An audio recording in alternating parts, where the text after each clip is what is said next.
এই সেই পাহাড় যে পাহাড়ে পবিত্র কোরআন নাজিল হয়। আল্লাহর অনেক রহমত। এই পাহাড়ের উপর থেকে নিচের দিকে তাকলে মনে হয় একটা বিশাল বাড়িকেও, একটা বিশাল বিল্ডিং কে দেখা যায় ক্ষুদ্র, সে অধিক ক্ষুদ্র। আল্লাহর কাছে লক্ষ কোটি শুকরিয়া আদায় করি, আলহামদুলিল্লাহ। এখানে পবিত্র কোরআন এখানে পবিত্র কোরআন নাযিল হয় ধীরে ধীরে, খণ্ডে খণ্ডে।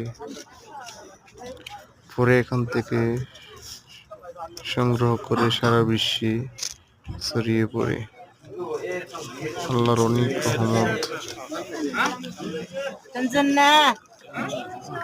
تنزلنا جاي من هنا 40 ما تنزل যাবেন না